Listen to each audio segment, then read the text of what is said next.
Good afternoon, everyone. My name is Taniece, and I have one question for you. What is a ballot box? Whatever it is, it must be pretty important because people have marched for it, fought for it, and in some cases, even died for it. Sound familiar? Well, did you know that in the last presidential election, about 160 million Americans casted a ballot, the highest number in U.S. history? But still, tens of millions still didn't vote. That's like leaving the front door open, wide open, and saying whatever happens, happens. And yet voting is the foundation of our democracy.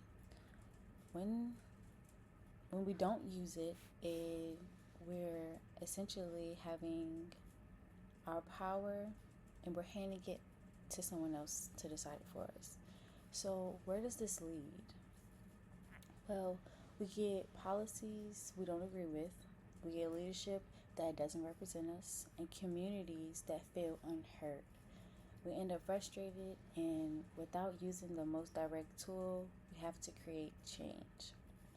I'm here to suggest there's a better way, that your one vote might actually be worth more than you think. Because voting isn't just about one election, it's about shaping the future we all live in. And here's where it gets personal. There was a time when most people in this country weren't allowed to vote.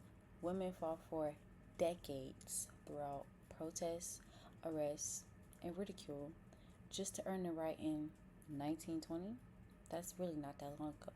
Black Americans faced literacy tests, poll taxes, intimidation, and violence for nearly a century after that. The civil rights movement, with leaders like John Lewis and Fannie Lou Hamer, literally asked and risked their lives and limbs for the rights for us to vote. There wasn't it wasn't 100 years ago. It wasn't that long ago. That's that was my grandparents' generation. People bled, they cried, and endured for a right that some now treat like it's an optional errand.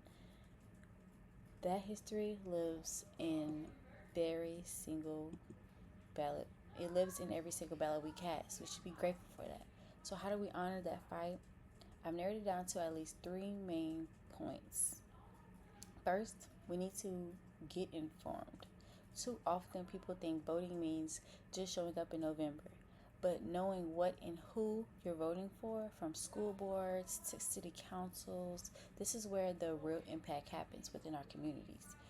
Read, we need to read our voter guides, attend forums, ask questions. If you can name your favorite Netflix show, but your local representative, it's time to fix that. How can you know everybody from a Netflix show, but you don't even know your local representative? The math doesn't math. Second, we need to make a vote. We need to make voting a habit, not a hassle.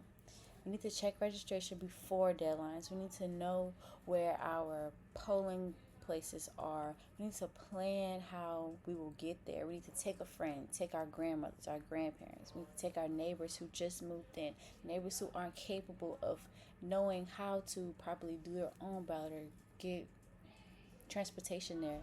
Democracy works best when it's a team sport.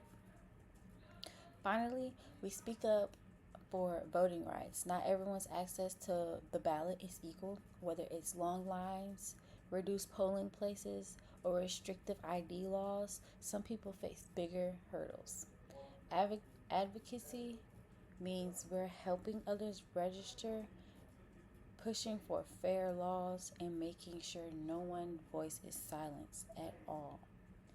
I'm not saying you need to become a political expert or spend every weekend at rallies, but consider the benefit of being an active voter.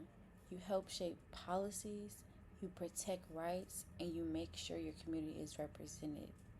So, next time you see a ballot box, whether it's in a school gym, a church basement, arriving in your mailbox, remember what's inside: your voice, your future, and your power. And if not, think of your children's voice, your children's future, and your children's power. Because I know what's in mine. A vote I'll never take for granted. But do you know what's in yours? Maybe, just maybe, the change we've all been waiting for is coming. Thank you.